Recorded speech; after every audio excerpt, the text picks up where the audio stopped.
사연을 읽어볼게요. 25살 여자입니다. 결혼 일찍 했어요.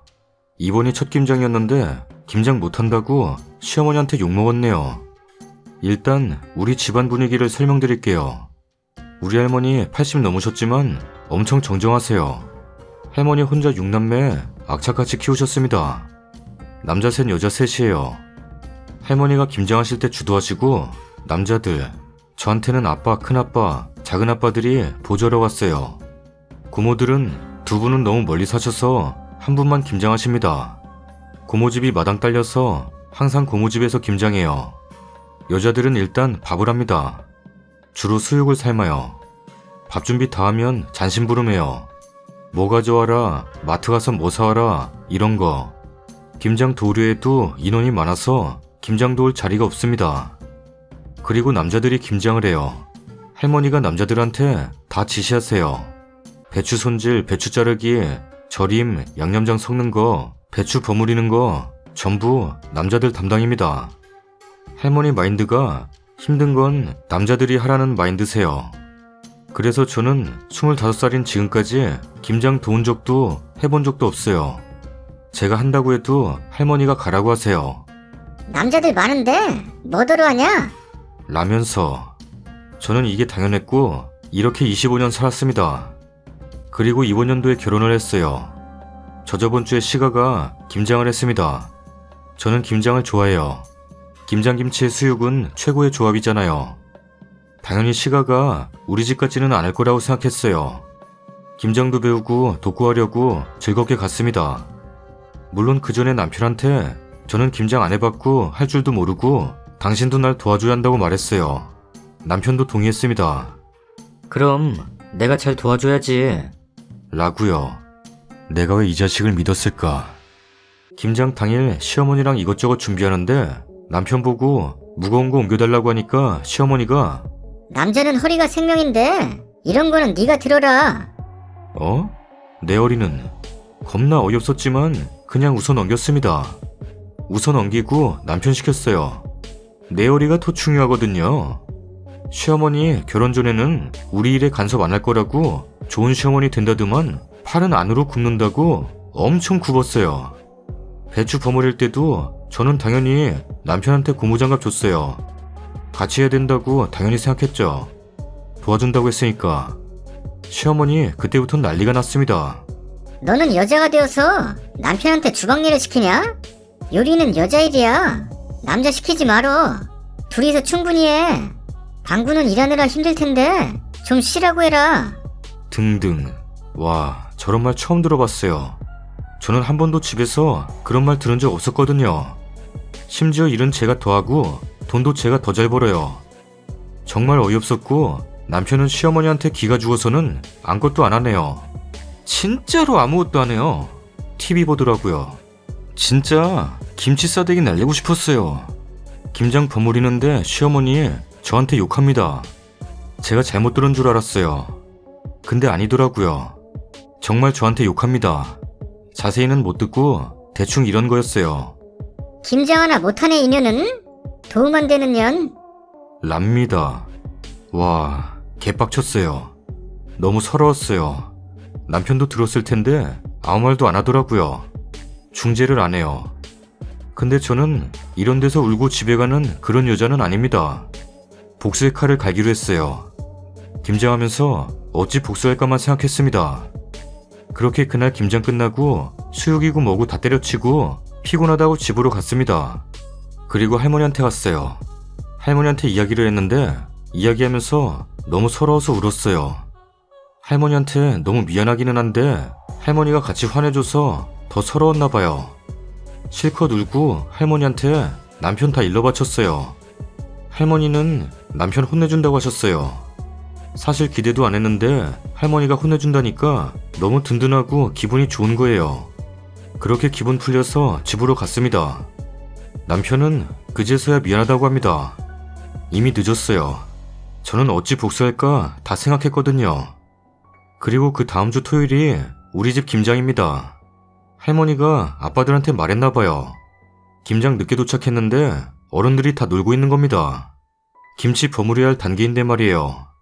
그래서 뭐지? 하고 있는데 할머니가 손주 사위 왔으니까 김장하자. 라고 하셨어요. 그리고는 남편한테 일 다 시키시는 거예요. 어른들 옆에서 구경하면서 커피 마시고 있고 할머니랑 남편 둘이 김장해요. 진짜 너무 웃겼어요. 근데 거기서 끝나는 게 아니라 한 분씩 돌아가면서 뭐라 하시는 거예요. 남자가 힘도 못 쓰네. 그게 남자냐? 씩씩하게 해라. 김치는 팍팍 묻혀야 맛있다. 더 팍팍 해라. 아이고, 배추가 이기나 네가 이기나 한 보자. 퍼뜩해라. 뭐 들고 있냐? 이러면서 계속 놀려요. 진짜 그날 웃겨 죽는 줄 알았어요. 진짜 다 같이 놀리는데 너무 웃겼어요. 아직도 생각하면 웃기네요. 그날 남편 그 추운 날 땀 뻘뻘 흘리며 김장했어요. 그리고는 다음날 개길대네요. 그치만 저는 여기서 끝나지 않았어요. 대청소할 거니까 돕든가 어디 가 있으라고 했어요. 몸살 나서 죽을 판이니 대청소는 안 도울 게 분명하고 몸살 때문에 어디 못 갈 테니 시가를 갈 게 확실했어요. 집에서 15분 거리라서 자주 가거든요. 그리고 혼자 신나서 대청소를 하는데 전화가 옵니다. 당연 시어머니죠. 저한테 뭐라 화내요. 중점은 야, 일을 얼마나 시켰길래 방구 몸살나게 하냐? 라는 겁니다. 그래서 제가 이렇게 말했어요. 어머니, 무슨 일이에요 이게? 저도 다음날 몸살 나서 너무 힘들었는데 그래도 부모님한테 아무 말도 안 했는데 방구씨는 그새 가서 일렀대요? 괜히 어머니 걱정시켜드렸네요. 방구씨는 제가 크게 혼낼게요. 정말 방구씨 왜 그런데요? 쪽팔리게? 제가 지금 밖이라 저녁에 연락드릴게요 어머니. 라고 제 말만 하고 끊었어요. 너무 신나서 한참 신나게 춤추고 노래하고 놀았어요. 지금도 기분이 좋아요. 남편은 그 뒤로 자기가 정말 잘못했다고 다시는 그런 일 없게 하겠다고 각서 썼어요. 어기면 3달 용돈 반납이에요. 마무리를 어찌하지? 암튼 복수는 성공적이었고 저는 기분 좋고 그냥 제가 너무 즐거워서 써봤습니다. 다음 사연입니다. 저는 20개월 아이를 키우고 있는 25살 주부예요. 글을 매끄럽게 쓰지 못하고 이리저리 튀어도 맞춤법을 조금 틀려도 이해해주세요. 어제 있었던 일을 씁니다. 첫 아이 때도 입덧이 심했지만 거의 매주 주말마다 시댁을 갔었어요. 1시간 거리. 지금은 둘째 아이 임신 중이고 초기라서 입덧이 심해 3주 정도 못 갔네요. 모처럼 남편이 쉬는 일요일이라 아침에 청소하고 비와서 못했던 빨래를 하느라 진이 다 빠졌는데 점심쯤 되니 남편이 집에 나갈까? 라고 하더라고요. 남편은 평일 9시 퇴근에 토요일도 4시까지 일하고 저녁에 회사 직원 집에 초대받았다고 해서 같이 갔는데 다른 큰아이들이 남편만 붙잡고 놀아달라고 해서 이번 주는 우리 아이랑 온전히 놀아준 시간이 없더라고요. 저는 제가 좀 힘들어도 우리 세 식구 나가서 뛰어놀고 하려고 했는데 집에 가고 싶어하는 눈치라 어머님 아버님도 손주 보고 싶을 거라 생각해서 기분 좋게 집을 나섰네요. 제가 시댁을 자주 안 가려고 해요. 결혼 4년 차인데 신혼 1년 동안 거의 매주 갔어요. 저희 집은 같은 지역이지만 이미 시댁 다녀오면 피곤해서 시댁에서 하루 자고 오는 길에 들리는 정도. 임신 중에도 매주. 아기 태어나고 한 달 만에 설날이어서 대가족 모이는 곳에 갔네요. 그 뒤로도 돌 때까지 못 가고 2주에 한 번은 꼬박꼬박 갔어요. 덕분에 저희 애는 잠을 깊이 못 자요. 예민하기도 하고 온갖 방법을 다 써봐도 안 됩니다. 도착하니 너무너무 반가워하셨죠. 저도 너무 오랜만에 보여드린 게 아닌가 살짝 죄송했는데 달력을 보시며 5월 2일날 마지막으로 보고 3주 만이네. 라고 하시는 아버님 말씀에 죄송이 쏙 들어왔어요. 굳이 그걸 제 앞에서 말씀하시는 건 왜인지. 저녁 먹기 전까지 놀다가 저녁 먹고 내려갈 거라고 오랜만에 왔으니 나가서 먹자고 했어요. 근데 아버님이 계속 속이 불편해 보이시더라고요. 어디 편찮으시냐니까 점심에 밥을 2공기나 먹어서 배가 안 꺼진다. 랍니다. 뭐 그때가 3시 반쯤이었으니 7시까지는 꺼지시겠거니 했죠. 그런데 저녁 먹을 시간이 다 되어가는데 움직이실 생각을 안 하시더라고요. 오랜만에 손주 왔다고 애 데리고 동네 한 바퀴 순회까지 다녀오셨는데 제가 뭐 먹으러 갈까요? 라고 물어보니 아, 배가 안 꺼지네. 어떡하지? 계속 그러시는 거예요. 그러면서 어머님께 자네는 뭐 먹고 싶은가? 나는 통 생각이 없네. 라고 말씀하시더라고요. 아버님이 배가 부르셔도 어머님이랑 저랑 남편은 밥을 먹어야 하니 메뉴는 골라야 했죠. 항상 저보고 고르라고 말씀하시는데 본인이 드시고 싶은 메뉴가 나올 때까지 제가 뭐 먹고 싶다 하면 그거는 이래서 안 된다, 그거는 저래서 안 된다 하시니 어제도 어머님, 아버님 드시고 싶으신 거 먹으러 가요 그랬거든요. 그래서 어머님이 장어 먹으러 갈까? 하셔서 네 그렇게 해요 라고 했죠. 그랬더니 대뜸 아버님께서 장어 키우는데 항생제가 얼마나 많이 들어가는 줄 아냐? 하시더라고요. 네 어디서 본 것 같아요. 서로 다치면 염증 생겨서 많이 붓는다고 하더라고요 라고 대답했어요. 아버님은 그래서 장어는 자주 먹으면 안 되는 거야. 라고 하시네요. 제가 먹자고 한 게 아닌데 당신이 배가 부르셔서 생각이 없다고 그런 식으로 말씀을 하시는 거예요. 그리고 장어집으로 갔어요. 자리에 앉기도 전에 아버님께서 나는 배가 부르니까 1kg만 시켜 먹자. 라고 하셨어요. 어른 4명에 아이 1명. 저희 애도 간식을 못 먹여서 무지 배가 고픈 상태라 혼자서도 반마리는 먹을 것 같았는데 2마리를 시키자고 하십니다. 여기서 제가 1차로 욱합니다. 저는 남기면 남겼지 부족해서 눈치 보고 먹는 게 너무 싫거든요. 제가 남편한테 우리 지난번에 엄마랑 동생이랑 넷이 먹은 게 2kg야 라고 살짝 말했죠. 남편은 1kg 시키고 더 시키면 되지. 라길래 알았다고 하고 주문을 했습니다. 음식이 나오고 저는 애가 밥 달라고 보채서 밥 먹이고 장어 잘라주느라 제 입에는 넣을 시간이 없었어요. 아버님이랑 남편은 열심히 먹고 아버님은 오늘 장어가 최근 먹은 것 중에 가장 맛있다고 연발을 하시며 드셨네요. 저녁 안 드신다던 분이 장어가 입에서 춤을 추는구만. 어머님은 한 점이나 드시고 입맛이 없으시다며 밥을 시키셨어요. 나는 공깃밥이나 하나 시켜줘라. 여기서 2차로 욱합니다. 항상 아버님이 적게 시키는 통에 어머님은 자식들 먹으라고 음식에 손도 안 대십니다. 그런데 아버님께서는 농담인지 진심인지 알고 싶지도 않지만 매번 자네는 그렇게 안 먹는데 그 살들은 다 어디서 찌는가? 라고 하시죠. 어려우는 편 아닙니다. 저희 친정보다 훨씬 잘 삽니다. 그냥 어머님은 평생 그러신 듯 합니다. 2마리가 얼마나 되겠어요. 금방 사라지죠. 아버님이 자네는 왜 안 먹는가? 라고 하셔서 어머님이 내가 알아서 먹을게요. 라고 하고 저보고도 너는 왜 안 먹니? 라고 하시더라고요. 솔직히 불판에 고기도 몇 점 없었고 애가 계속 달라고 하는데 애 먹여야지 제가 먹겠습니까? 애 먹이느라요.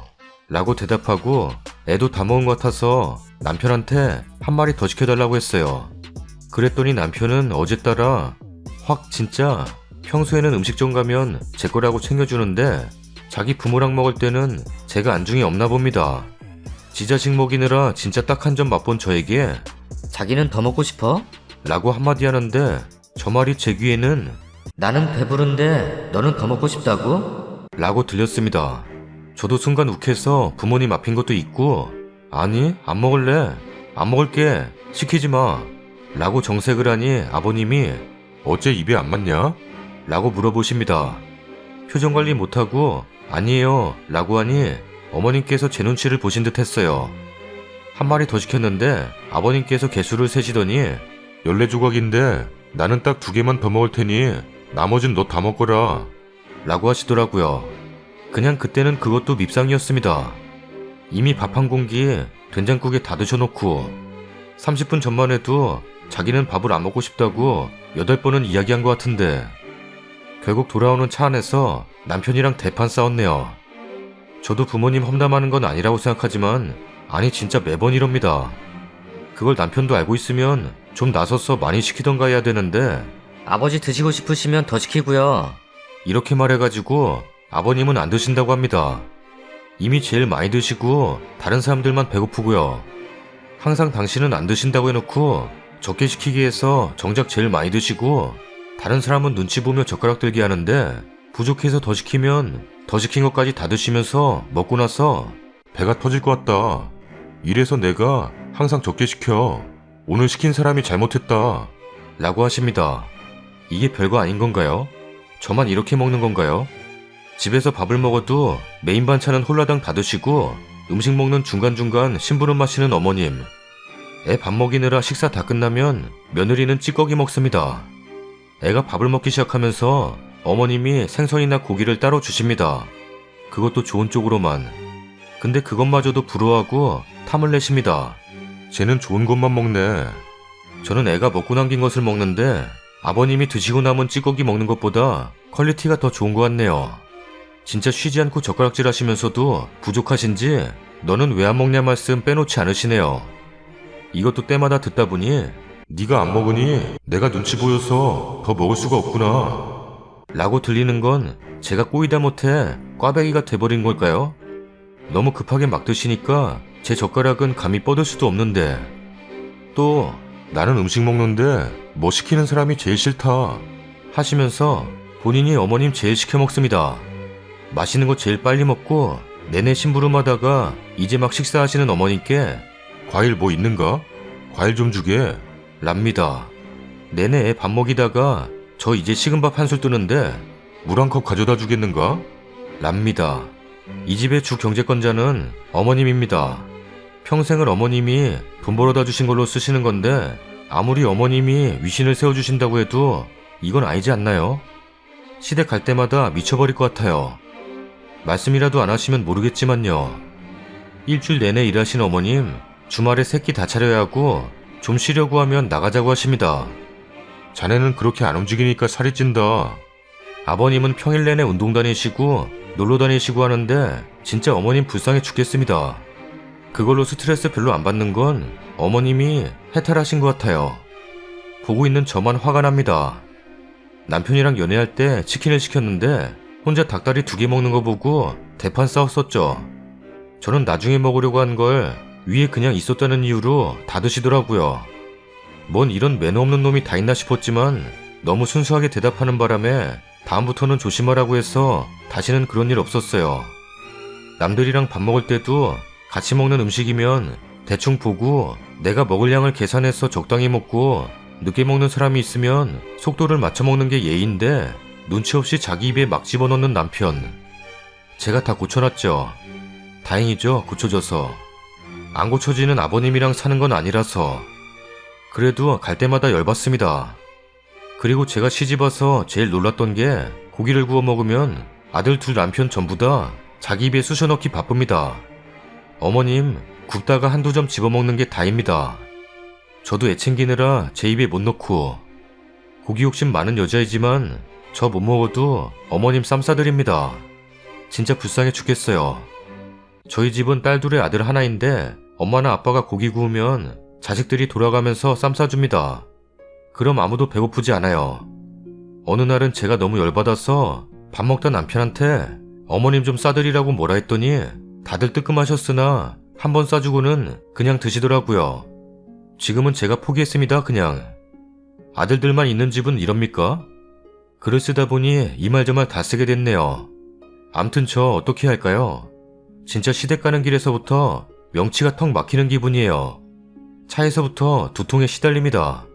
어린 나이에 결혼해서 딸처럼 애교도 떨고 무슨 말씀을 하셔도 웃는 척 했던 때가 있었는데 애 낳고 나니 더 부딪히고 완전 예민해져서 그냥 선인장 같네요.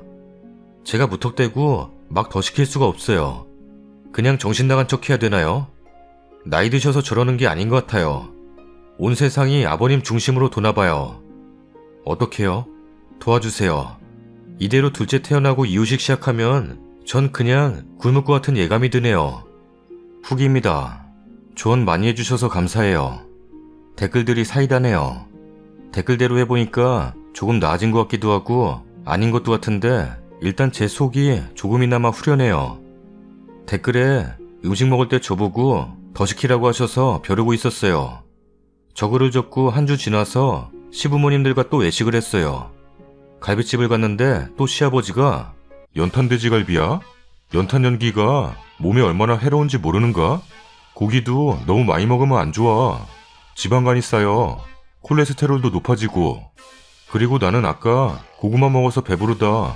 3인분만 시켜라. 랍니다. 어른 4명에 아이 1명. 저희는 5명이 3인분을 시켰어요.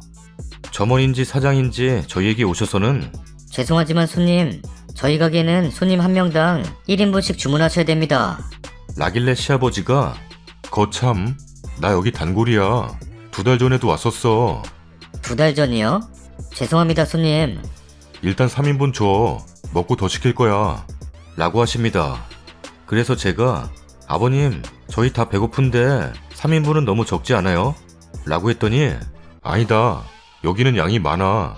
음식을 남길 수도 있어. 음식 남기는 건 나쁘다. 일단 3인분.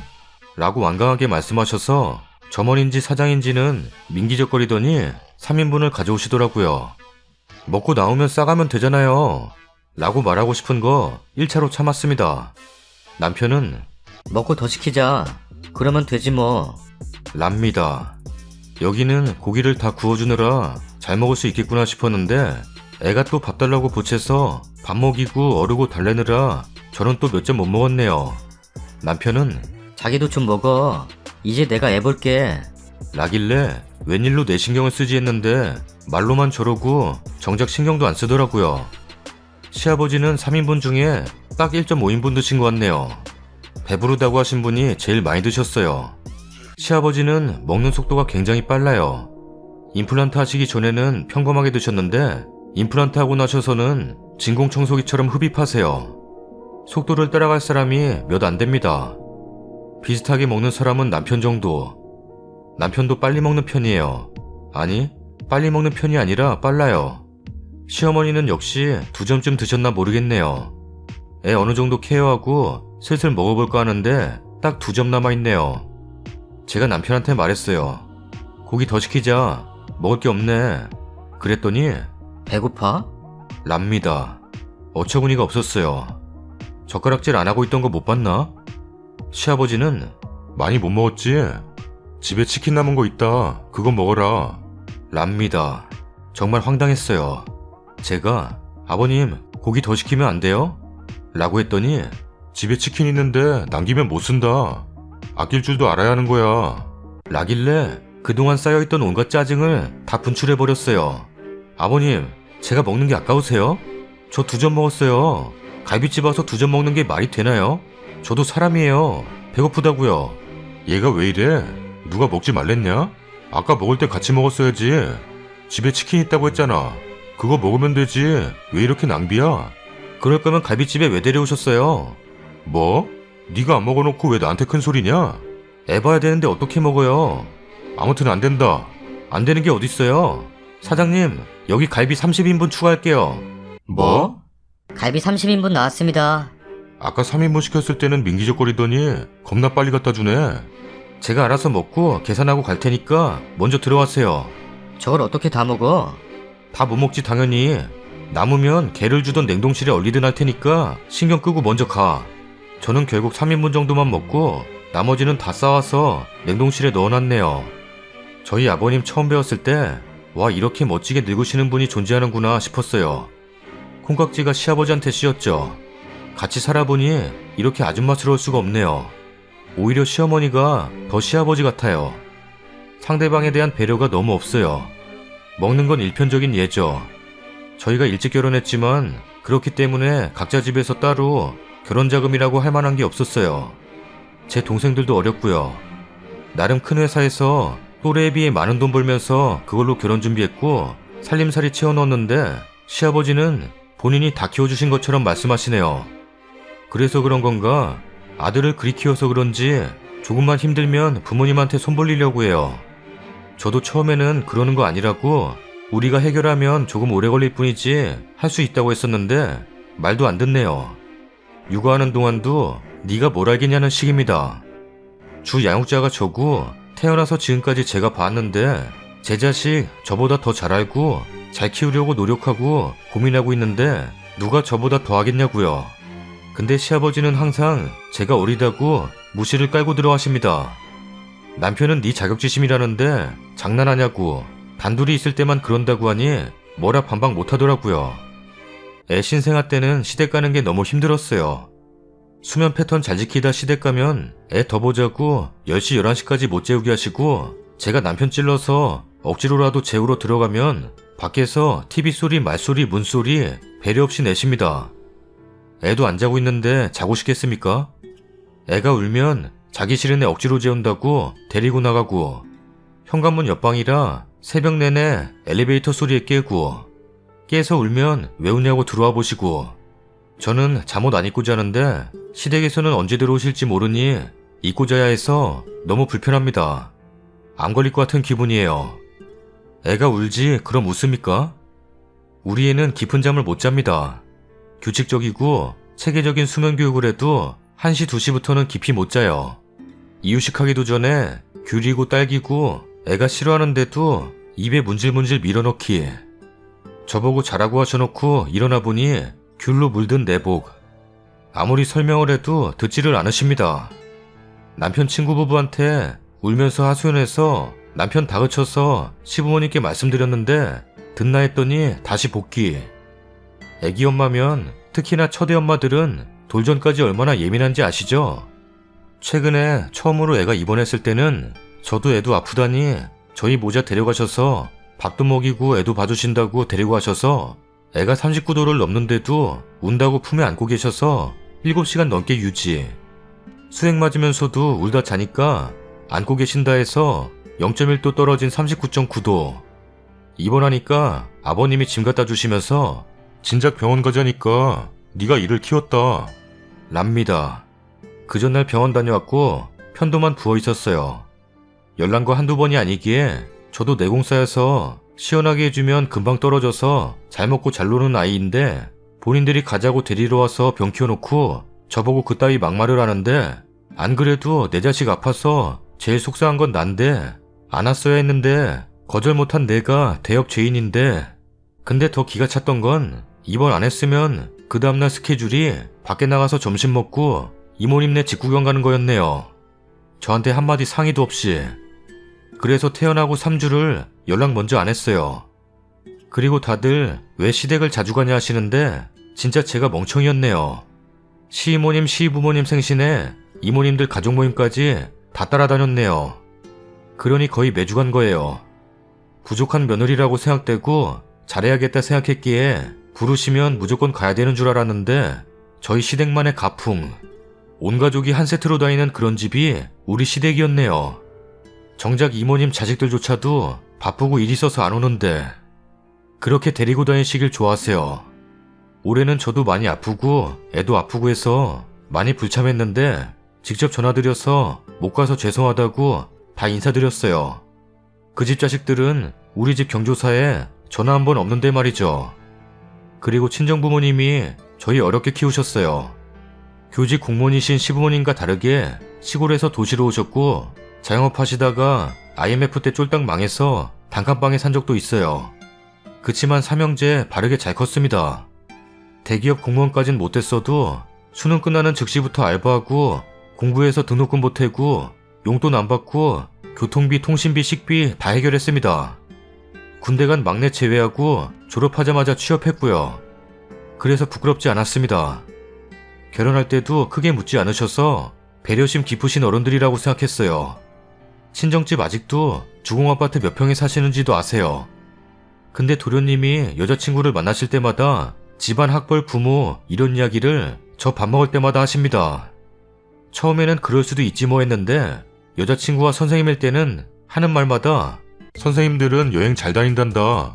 잘 꾸민단다. 아버지가 뭐 하신다더라. 고향이 어딘데 거기가 잘 사는 데라더라. 등등. 저 식구들 먹다 남은 찌꺼기에 식은 밥 먹다가 저런 소리 들으면 솔직히 눈물 납니다. 참고 꾸역꾸역 먹어요. 밥 먹고 과일 먹으면서 꼭 그런 이야기를 하세요. 친구들이 일하기 시작하면서 여유 생기고 하니 유럽이니 캐나다니 놀러 다니는데 안 그래도 그거 보면서 일찍 결혼해서 후회하는 거 딱 하나가 여행이었네 하며 우울하게 지내는데 거기다 대고 젊을 때는 방석이 여자친구처럼 돌아다녀야 한다. 도련님뿐만이 아닙니다. 사촌 도련님, 사촌 아가씨의 상대방까지 저희 집 식탁에서는 다 그런 이야기가 나오죠. 저 결혼할 때 일찍 가는 거라고 대충 하지 말라고 해서 남들 하는 만큼 하고 받았는데 주변에서 조언해주는 사람이 없어서 그렇게 하는 건 줄 알았어요. 지금에서야 그게 좀 오버였다. 다시 한다면 안 그럴 텐데 후회하는 부분이 생기죠. 근데 어느 누가 2번 하는 결혼 아니고서 완벽하게 하겠어요. 저도 부끄러운데. 사촌 아가씨가 커플링 2개만 하고 간소하게 하는데 참 보기 좋다고 하시네요. 그 많은 시이모님들 앞에서. 이미 저 뭐 받고 뭐 한 줄 다 아시는데. 짜증나서 손해보고 다 팔아서 남편 목에 걸어줬네요. 빠른 결혼. 제가 선택하고 제가 후회하는 거지만 아무리 애들 키워놓고 다 할 거야 위안 삼아봐도 지금 하고 있는 건 아니니까. 남들 하는 거 부러운 건 사실이니까 속상하죠. 그렇다고 시간을 되돌릴 수 있는 것도 아니고 물릴 수도 없는 거라. 저도 결혼 안 했으면 그렇게 자유롭고 예뻤을 건데 왜 그때 안 말리셨어요? 라고 해도 눈치가 없어요. 진짜 하나하나 너무 생각 없이 말씀하세요. 제가 그러려니 해야 하는데 모든 말이 상처네요. 자기 아들 결혼 쉽게 한 줄 아는데 진짜 저 아니었으면 누가 안 데려가는데. 제가 너무 어려서 잘못된 선택을 했죠. 제가 서운한 게 많이 쌓였는데 어디 말할 곳도 없어요. 남편한테 말해도 한두 번이어야지 계속 말하면 자기 부모 욕보인다고 듣기 싫어하더라고요. 애꿎은 친정엄마한테 흉보입니다. 엄마가 그때 강하게 못 말린 게 제일 후회된다고. 30 넘어해도 되는 걸 너무 일찍 시켰다고. 날씨가 꾸리꾸리해서 하소연 한 바가지 하고 가네요. 저도 어린 나이 이용해서 시댁에서 감깎다 날린으로 과일 안 깎아요. 엄살쟁이여서 빠릿빠릿 움직이는 공 같은 며느리도 아니긴 해요.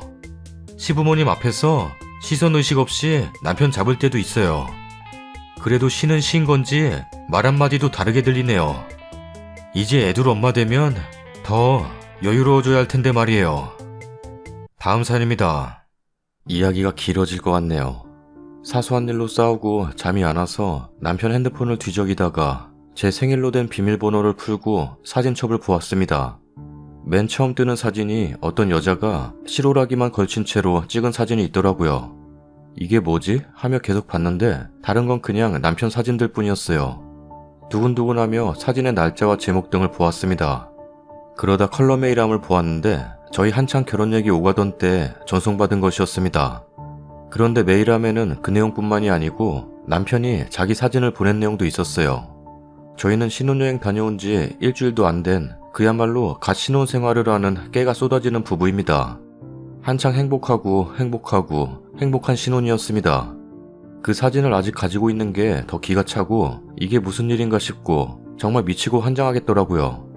중매도 아니고 2년 6개월을 열렬히 사랑하여 남편이 타지로 발령받은 뒤 너무나 같이 살고 싶어서 프로포즈 받고 제가 대학교 졸업과 동시에 결혼식을 올리고 막 서울에 신혼살림을 차렸는데 서울과 대구를 오가며 주말에만 만나기에도 벅찼었는데 이게 무슨 날벼락일까요? 제가 나이도 7살이나 어린 신부인데 휴대폰 바탕화면을 그 여자 사진으로 바꿔놓고 제목을 그만하자 끝이다 이걸로 바꿔놓고 저는 침대에 누웠습니다. 갑자기 냉정해지고 잠은 자야겠다 생각이 들더라고요. 해가 뜨면 아직 혼인신고도 안 했고 엄마 아빠 미안해 이 인간이랑 못 살겠어 라고 말하기로 생각했어요. 그날은 설 연휴 시작일이고 대구 시댁과 친정에 내려가는 날 새벽이었습니다. 침대에 누워 좀 울다가 잠이 들었습니다. 몇 시간 후 휴대폰 알람이 울리는데 신랑이 당연히 휴대폰을 받겠죠. 저희는 알람을 2번 울리게 해놓았거든요. 5분 간격으로.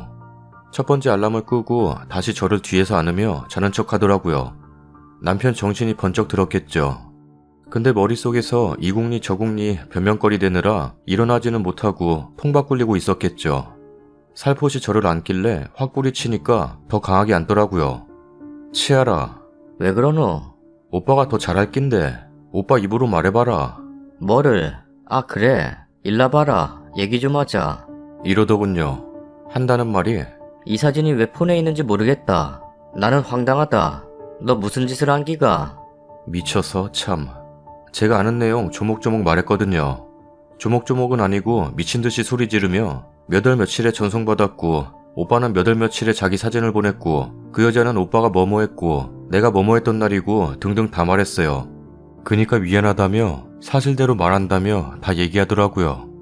12월 달에 저 만난다고 대구 내려갔다가 밤에 동네 친구들을 만나 술을 마셨대요. 그 내용은 저도 알고 있어요. 근데 저보고 집에 간다고 이제 잔다고 해놓고 술집을 갔었나봐요. 이놈의 술집. 내가 그것 때문에 연애할 때부터 진짜 골 때리고 이것 때문에 몇 번 헤어질 뻔했는데 이 인간이 3번만 봐달라고 3번째 걸렸을 때 완전히 헤어지려고 했는데 무릎 꿇고 울면서 빌어서 겨우 용서해주고 그 후로 1년 정도 넘게 다시는 그런 거 없어서 결혼까지 꼴이 난 거였습니다. 제가 그까지 술집 노래방 간 것 때문에 그런 거 아니에요. 회사 생활하는 사람이라 회식만 하면 거기는 코스거든요. 심할 때는 일주일에 한 번씩 갔으니까요. 제가 말하는 저한테 걸린 거란 건 술집 여자들이랑 연락하고 만나고 바람피다 걸린 거예요. 제가 부끄러워서 세세히 말은 못하겠는데 확실한 물증을 잡혔던 것만 3번이지 물증 없이 걸렸던 건 좀 많았거든요. 물증은 모텔 영수증이라던가 문자 내용 등등이 되겠고 아닌 건 그냥 연락 안 되고 휴대폰 끝까지 안 보여주고 보여준다 해도 다 지워진 내용 등이 되겠죠. 저는 자주 잔소리하는 스타일이 아니고 모아뒀다가 한 번에 뒤집어 엎는 스타일이거든요. 잔소리도 자주 했던가? 바보 같다 하겠지만 정말 헤어지려고 했어요. 누구나 하는 말이겠지만 여자 문제만 없으면 완벽하거든요. 퍼펙트. 한 번은 제가 술집에 데리러 갔는데 룸 안에 여자랑 단둘이 있다가 황급히 뛰쳐나오고 더 웃긴 건 애인이 데리러 왔는데 술집 여자가 술집 밑에까지 배웅 나와서 방구 오빠야, 잘 가. 이랬거든요. 제가 그 여자한테 욕하니까 그 술집 여자한테 욕했다고 저한테 화냈던 사람이에요. 그 다음날 기억도 못하면서. 회사 생활하며 회식 때 가는 건 제가 다 봐주기로 했어요. 대신 친구들이랑 오빠 돈 쓰면서 가는 일은 절대 없기로요. 저요, 룸 안에서 무슨 일이 일어나는지 다 알아요. 제가 봤거든요. 어떻게 봤냐고요? 옛날 오빠를 만나기 전 사귀었던 사람과 그 친구들과 술 한잔하고 노래방에 가서 노래를 부르자길래 갔는데 저희 커플과 남자 2명이서 갔어요. 그때 저한테 양해를 구하고 도우미 둘을 부르더군요. 저는 뭣도 모르고 알겠다고 했는데 양주에 몇 병 먹고 술이 너무 취하니까 이 사람들이 제가 앞에 있는데 술김에 일을 저지르는 것들을 목격했거든요. 저랑 옛남친은 술 별로 안 먹었었고요. 또 만났던 사람이 웨이터를 해서 얘기 들은 것도 많고 아무튼 3번만 봐주기로 했고 3번은 끝났고 이제 우리가 끝내야 할 상황인데 사실 제가 말하고 싶었던 건 그게 아니에요. 저희 신랑이 미운 게 아니라 오빠 친구들이 죽도록 미워요. 진짜 짜증나도록 미워요. 정말 제발 안 어울렸으면 좋겠어요. 술집이나 노래방을 가는 것도 다 그놈들이 꼬드기는 거라고 믿거든요. 저희 신랑도 똑같은 놈이지만 저 만나고 많이 자제하고 열심히 사는데 그 말종들이 자꾸 꼬드겨요. 항상 그 인간들 때문에 사단이 났어요. 어떤 놈들이냐면 예를 들면 이건 사건이 10개라면 4등 정도 하는 수준이네요. 저희 신혼여행 다녀와서 친정집에서 하루 자잖아요. 신혼여행 다녀온 직후 저희 부모님한테 인사드리고 있는데 오빠한테 전화와서 방순이 몰래 빠져나와. 우리가 나이트 쏠게. 오늘 가면 물 좋다. 그게 할 소리예요? 전화기 너머로 다 들렸거든요. 그 다음날도 전화와서 한다는 말이 어제 진짜 재밌었어. 너 왔어야 했어. 오빠만 제 옆에서 진땀 뺐죠. 나이 32살 처먹고 모아둔 돈 하나 없는 놈 하나 있고 아직 백수인 놈 하나 있고 그딴 놈들이 파이어에그 친구고 세상에서 가장 소중한 친구들이고 그 친구들 이상형이 술집 아가씨고 여자불로 노는 게 제일 좋다고 처음 보는 사람한테 당당히 얘기하는 것들이에요. 사실 저희 남편도 똑같으면 똑같지 다 거기서 거긴데 제가 초반에 얘기했었어요. 당신 친구들하고 내가 살갑게 친하게 지내는 거 기대하지 마. 예의는 차릴 테니 내가 당신 친구들 안 좋아하는 건 알고 있어. 그 인간들이 저보고 한다는 말이 오빠 옛날 여자친구 이름을 대면서 방순이 투네? 면전에 대고 이랬었거든요. 제가 그 여자 이름을 알고 있었어요. 어떻게 알았냐고요? 그 친구라는 인간들이 오빠랑 저랑 사귀고 한참이 지나고도 카스에 그 여자랑 오빠랑 다정하게 찍은 사진들 올려놓고 빨리 결혼하라는 둥, 너무 붙어 다닌다는 둥, 그걸 전체 공개로 그대로 놔뒀으니까 알죠. 아무튼 상황 이해 가시죠? 친구 여자친구한테 옛날 여자 이름을 대놓고 말하는 상황. 완전 문외라고 생각했어요. 그 친구 여자친구라는 여자는 지 남자친구가 수십 번 바람펴도 다 봐줘요. 그 여자가 저 처음 만나는 자리에서 저 들으란 듯이 오빠, 그때 내 친구 방실이랑 사귀지? 걔들 집이 횟집이잖아. 걔랑 사귀었으면 회 실컷 먹을 텐데. 이랬던 여자예요. 거지 같은. 결론은 남편은 그 친구들만 안 만나면 술집 안 갑니다. 확신합니다. 서울로 발령받고 나서 대구의 현장과는 완전 반대된 분위기로 회식을 해도 식사에 맥주 간단히 하고 곤드레 만드레 안 하는 분위기거든요. 문제는 그 친구놈들이 죽고 못 사는 친구라는 거죠. 몰래 처치해버릴 수도 없고, 나랑 그 친구들 중 선택하라고 유치 뽕하게 굴 수도 없고, 핸드폰의 여자 사진은 너무 심하게 못생겨서 봐주기로 했습니다. 오빠도 울부짖으며 했던 말이, 봐라, 못생겼잖아. 네가 봐도 그렇잖아. 지가 멋대로 번호 알아서 지 사진 보낸 거다. 하도 졸라서 내 사진 몇 장 보내주고 치웠던 거고. 이래 생긴 여자랑 오빠가 무슨 짓을 했겠노? 절대 아무 일 없었다고 싹싹 빌고, 그날 술집도 친구들 때문에 갔던 거랍니다. 이래저래 추측해봐도 2차나 이런 건 없었겠다 싶었어요. 설 연휴 동안 생각해보니 그래 마지막이다 싶었어요. 이제 한 번만 더 확실하게 걸리면 회사고 시댁이고 다 망신 주려고요. 성실하고 인정받는 이미지거든요. 다 엎어버릴 겁니다. 댓글입니다. 결혼 전에 그런 모습을 봐줬던 게 잘못이죠. 여자 문제 그거 절대 못 고쳐요. 그냥 헤어지는 게 나을 거라 봅니다. 7살 차이 나는 어린 신부라 애지중지해줄 거라는 기대 절대 하지 마세요.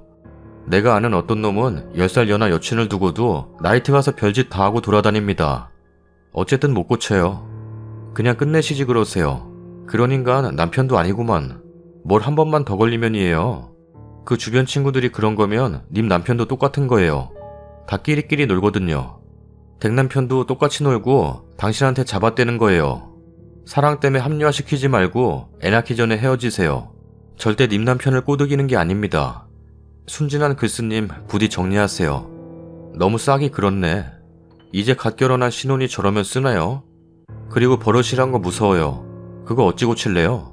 부모님께 말씀드리고 이제 마지막으로 각서 하나 쓰고 다음엔 눈 딱 감고 헤어지세요. 지금 당장 헤어지면 더 좋으련만. 여자 문제 그거 평생 속 썩힙니다. 헤어지는 게 정답 아닐까? 결혼 전도 그렇고 하고 나서도 그걸 안 지우고 참나.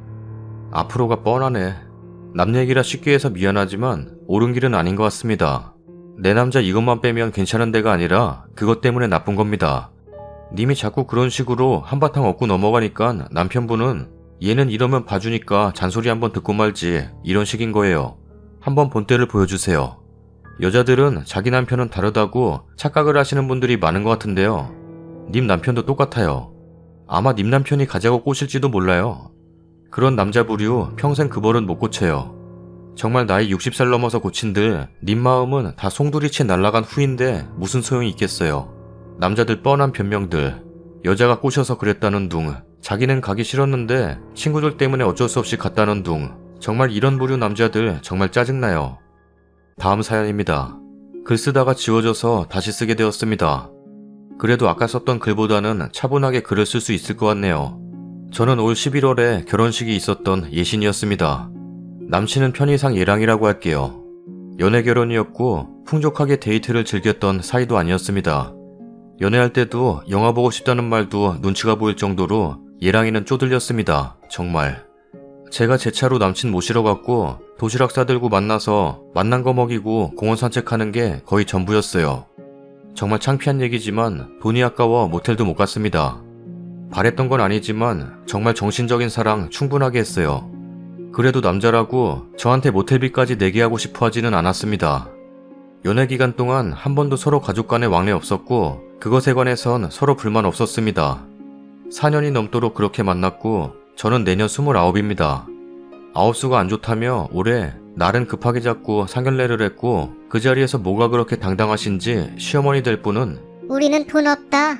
라고 말하셨고 저희 부모님은 뭐가 그렇게 죄송스러운 건지 괜찮다. 돈은 있다가도 없고 없다가도 있어. 둘만 잘 살면 되는 거 아니냐? 라고 하셨어요. 없다고 말하셨을 때도 저는 정말 속으로 정말 그렇게 없으실까? 조금이라도 보태주시겠지 했습니다.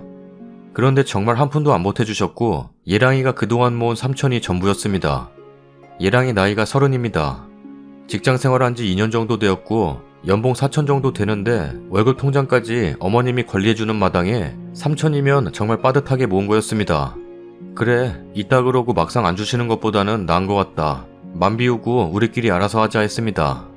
저는 대략 6천 정도 모았었고요. 저희 집에서 융통 가능한 2억 정도 있다 하여 나름 여유있게 결혼 준비 중이었습니다. 어차피 유산 명목으로 오빠와 저한테 집 한 채씩 해주시려고 했던 거라 부모님이 아예 대출까지 받으셔서 저희 집을 장만해 주셨고 당연히 명의는 제 명의로 했어요. 집 장만을 하고서도 서로 연락 없었습니다. 얘랑이도 괜히 연락 주고받다가 맘 상한다며 웬만하면 자기를 통해서만 얘기하길 바랬고 저도 한성격 하는지라 서로 연락해서 좋을 게 없다 싶었어요. 그러다 얼마 전에 제가 서서히 월급 통장 가져올 준비를 하라고 했습니다. 다른 분은 모르겠지만 4년을 겪어온 그쪽 어머님은 절대 그냥 주실 분이 아니라는 거 정도는 알았거든요. 역시나 조용히 넘어가는 법이 없었습니다. 전화하셔서 반 이상 욕을 섞어가면서 네가 싸가지 없이 월급 통장 가져오라 그랬냐? 너네 집에서 그렇게 많이 해줬냐? 그렇게 많이 해줘서 겁을 상실했냐? 뭐 이런 소리만 반복하셨습니다. 정말 창피했습니다.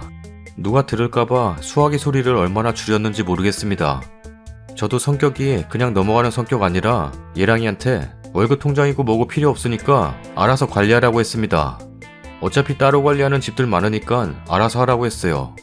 다 필요 없다고 조용히 살자 했습니다. 막상 포기하고 나니까 예랑이가 겁을 먹었는지 바로 통장 가져왔고 확인 결과 마이너스였던 통장이 저랑 통화 후 1800 들어와 제로 상태였습니다. 이런 상황조차 차마 저희 친정에는 말할 수 없었습니다. 통장 사건이 있고 얼마 안 되어서 예랑이가 다른 건 모르겠고 대출 받으신 거는 우리가 각자고 제안했습니다. 그 순간은 정말 그래 내가 다른 복은 없어도 신랑 복은 있구나. 우리 신랑 정말 개념 있구나. 안도했습니다. 내 월급 신랑 월급 계산하면서 몇 년 걸리겠다. 혼자 계산하는 모습이 너무너무 이뻐 보였습니다. 그리곤 다음날 어머님이 전화를 하셔서 또 욕을 해가면서 언제 대출 받아서 집 해달라 그랬냐? 왜 대출은 받아서 우리 방구가 그걸 갚아야 하냐? 방구 같은 거. 라고 난리를 치는 겁니다. 다리에 힘이 풀리고 할 말이 없었습니다. 그래서 대출금만요? 아니에요. 저희 집에서 해준 집값 다 갚기로 했는데? 라고 했고 아무 말 없이 전화가 끊어졌습니다. 네, 입원하셨대요. 저랑 통화 후 너무 충격 먹으셔서 입원하셨대요. 무슨 통화 오갔는지 예랑이한테 얘기했고 돈이 그렇게 아까우면 그냥 결혼하지 말자 그랬습니다. 아무래도 결혼 후에도 나 때문에 여러 번 입원할 것 같은데 나도 사람인지라 누가 나 때문에 계속 쓰러진다 그러면 우리가 잘 살 수 있겠냐고 괜히 이혼을 한 해 만에 그러지 말고 파혼하자 그랬습니다. 솔직히 엄마 입원에 파혼 통보까지 너무하는 건가 싶기도 했지만 결혼 전에 다들 얼마나 싸우고 속상해하고 그러는지 모르겠지만 집도 내가 하고 혼수도 내가 하고 예단은 얼마 해주면 되겠다고 하시면서 예물은 하지 말자 그러고 우리 엄마 아빠한테 너무 미안해서 내 돈으로 한복해드리고 이 꼴이 뭔가 싶어서 그냥 관두자고 했고 그냥 헤어졌습니다. 가난하다는 거 몰랐던 것도 아니고 그런 거 상관없다 생각하고 만났습니다. 나는 속물이 아니라고 자부하고 사랑 하나 믿고 만났다고 생각했습니다. 그냥 우리는 행복할 거라고 막연히 생각했습니다. 왜 비슷한 집이랑 만나야 하는지 알려주지 않아도 알 것 같았습니다. 결국 집은 전세를 놓기로 했습니다. 예랑이한테도 그렇게 통보했어요. 그 소식을 들었는지 병원에서 전화하셔서 너는 병문안 한 번을 안 오냐? 라면서 뭐라 하시길래 괜찮으시냐고 물었고 그때서야 파혼이 웬 말이냐? 3억이 넘는 집값을 우리 방구가 어떻게 갚냐? 라며 울먹이셨고 계속 그것만 물고 늘어지셨습니다. 나는 그런 집에서 살아본 적도 없고 본 적도 없는데 있는 집에서 딸 시집 보낼 때는 그 정도 해줄 수 있는 거 아니냐? 라며 말을 계속 이어나가시길래 저희 집 없는 집인데요? 대출 받아서 집 산 거잖아요. 우리가 담보 없이 대출 받을 능력 안 되니까 부모님이 대신 대출 받으신 건데 그걸 왜 부모님이 부담 지어야 하나요? 같이 갚는 거지 왜 아들 혼자 갚는 거라고 생각하세요? 시어머니는 숨소리만 씩씩 나더니 끊고는 예랑이한테 무슨 말을 하셨는지 예랑이가 그 집은 그냥 전세 주고 우리는 우리 형편에 맞는 집에서 살자. 라는 겁니다. 그래서 그것도 싫다고 했습니다. 어머님이 어떤 사람인지 모를 때야 예랑이랑 어디서 살던 둘만 있으면 행복할 줄 알았는데 알고 나니까 예랑이가 집을 해온다 한들 싫다고 했습니다. 그냥 서로 행복을 빌어주자 말하고 전화기 꺼놓고 저도 맘 정리 중입니다. 저희 부모님에게 대충은 말했고 속상해 하시지만 돈 문제로 그러는 거면 안 하는 게 나은 것 같다 하십니다. 그쪽 어머님은 아직도 병원에 계십니다.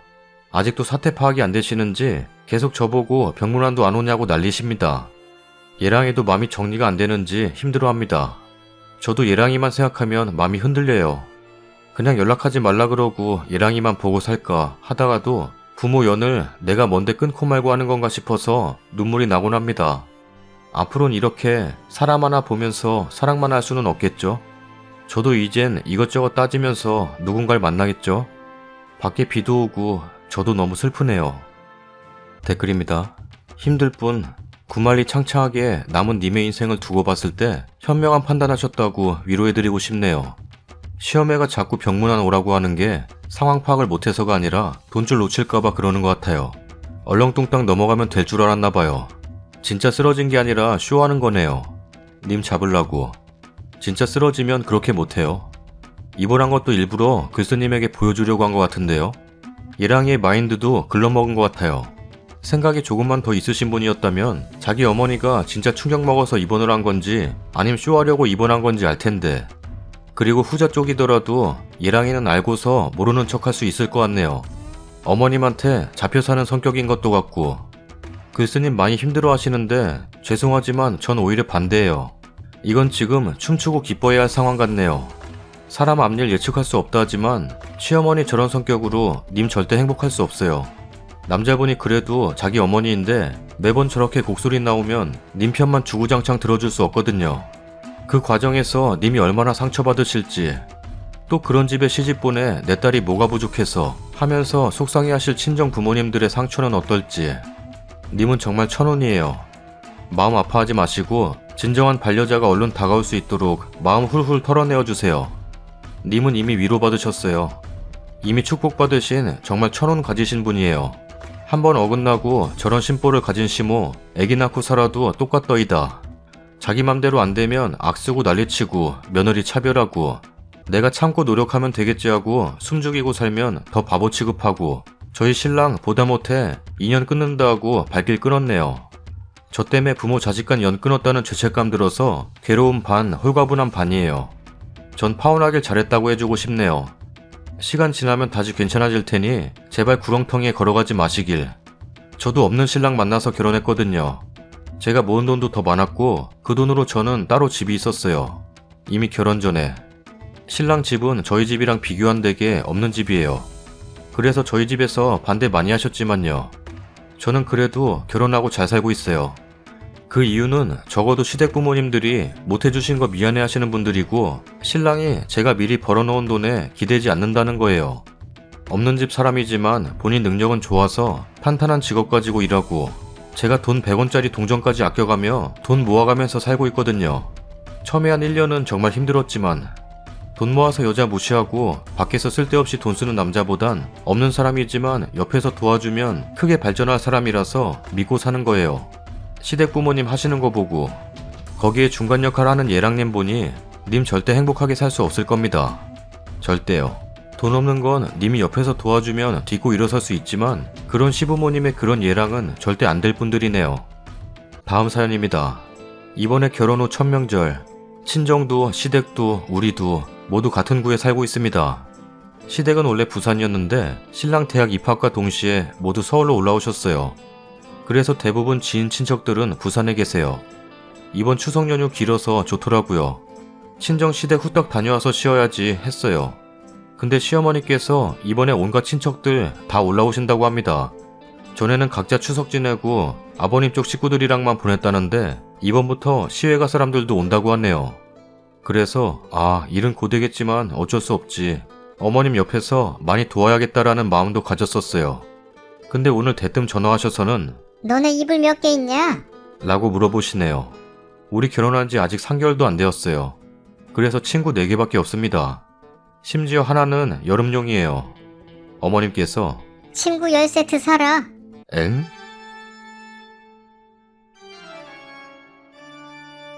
아니 여기가 모텔도 아니고 10세트씩이나 왜 필요해요? 여쭤보니 우리 집에서 어른들을 주무시게 해야 할 것 같다고 하시네요. 진짜 머리가 하얘졌어요. 10세트씩이나 살 이유도 없고 주무시게 하실 거면 시댁에서 주무셔야지 왜 우리 집에서 주무세요? 라고 말했더니 너는 생각이 어쩜 그리 없냐? 우리 집은 너네 집보다 비좁고 우리 집에는 네 시아버지 식구들이 잘 텐데 어떻게 거기에 외가 식구들을 같이 묵게 할 생각을 하냐? 라면서 불같이 화를 내시는 겁니다. 여기서 말을 잘못하면 안 될 것 같아서 조심스럽게 말씀드렸어요. 그건 안 되겠어요. 저도 당일날 친정갈 건데 그럼 어른들 집에 있게 하고 우리만 쏙 갈 수는 없잖아요. 집주인도 없는데 다른 사람들이 있다는 게 말이 안 되죠. 당일날 꼭 가야겠냐? 당연히 가야죠. 결혼 후 첫 명절인데 저도 우리 가족들 다 보고 싶어요. 그래? 전 그러면 비번만 알려주고 가라. 우리가 없는 사이에 무슨 일이 발생할지도 모르는데 진짜 이건 아닌 것 같았어요. 내가 여기서 더 시어머님이랑 감정 상하느니 남편이랑 얘기해보라고 하고 토스했어요. 여기까지가 오전에 있었던 일입니다. 아니, 정말 이게 말이 돼요? 신랑 퇴근하면 얘기 나누긴 할 건데 이게 가능한가요? 상상도 못한 일이라 어떻게 대책을 세워야 할지 모르겠어요. 일단 무조건 이불 안 살 겁니다. 근데 이불 들고 오실까봐요. 도와주세요. 댓글입니다. 이불 10세트 사놓으면 매년 명절 때나 행사 있을 때 시외가나 시가 쪽 친척들이 님네 집에서 잘 거고 님은 친정 못 가죠. 진짜 남편이 처리해야 돼요. 매년 명절 또는 시외가 식구들 올 때마다 님의 집에서 주무시게 할 거 아니면 딱 부러지게 거절하세요. 남편 잡아요. 여긴 시어머님 집이 아니라 우리 집인데 왜 우리도 없는 집에 시외가 식구들을 재우냐? 콘도를 구하던지 시댁에 다 모여서 놀던지 알아서 하시라고 해. 명절 전날 음식하는 것까지는 돕겠지만 그 이상은 못해. 네가 거절 못하면 내가 직접 거절할 거고 어머님과 갈등이 커질 수 있어. 네가 직접 거절해. 라고 하세요. 지금은 서로 너무 좋고 이혼 생각 없어서 절대 못 헤어질 것 같죠? 이번에 이거 못 막으면 남편 숨 쉬는 것도 보기 싫어질 정도로 증오하게 될 수도 있습니다. 아니 왜 며느리 들이기 전에 안 하던 걸 왜 갑자기 시외가까지 방문하고 재우라고 난리여. 이상한 시어머니네. 진짜 꼴값입니다. 이번에 그냥 어영부영 끌려가면 매번 그렇게 해야 할 것 같네요. 남편한테 중간에서 상황 제대로 정리하라고 하세요. 우리 집이 여관이냐고. 왜 집주인들이 불편하다는데 어머님이 강요하시냐고. 근처 숙박업체에서 주무시는 게 맞는 거지 주인도 없는 빈집에 굳이 와 계셔야 하는 거냐고. 혹시 나 모르는 사이에 들이닥치시면 친정부모님 귀에도 들어갈 테니 알아서 차단하라고요.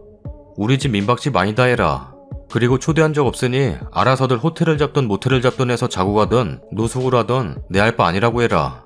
늙은 시모가 시대도 모르고 갓 들어온 며느리한테 어설프게 폐악질을 부리려나 본데 말려들지 말고 똑똑하게 살아라. 시모가 맑게 못 알아먹거든. 이 집안은 명절에 며느리 친정도 안 보내는 땅놈의 집구석인가 본데 우리 집은 아니라 해라.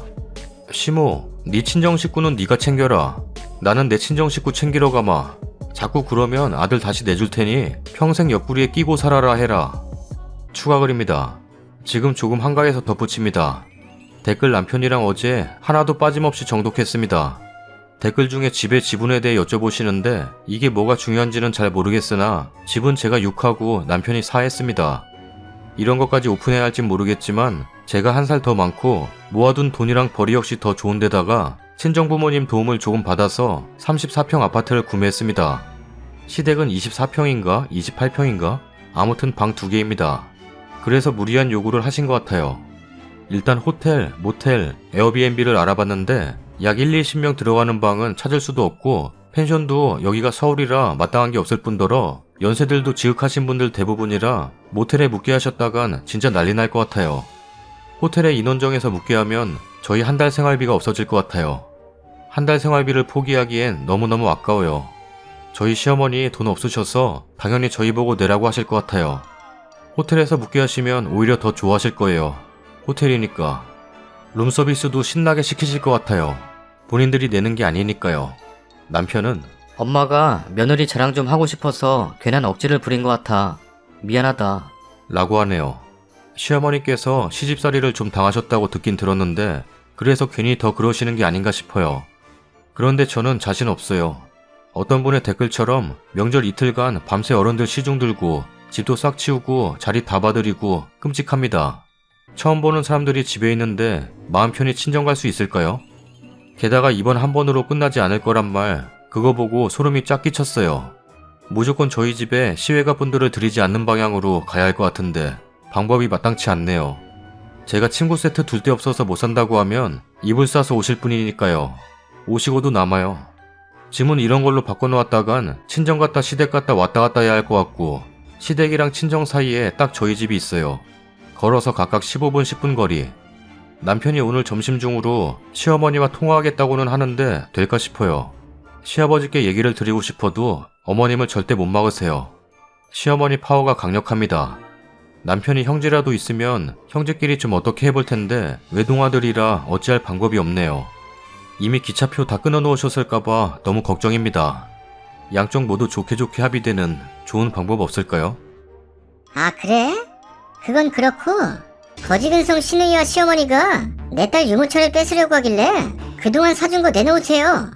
유모차를 뺏어가? 유자차도 아니고? 아따, 날씨도 추운데 유자차 땡기기 하네? 뭐? 유자차가 없다고? 그럼 맹물이라도 마셔야지 뭐. 사연 보러 가자. 고고싱.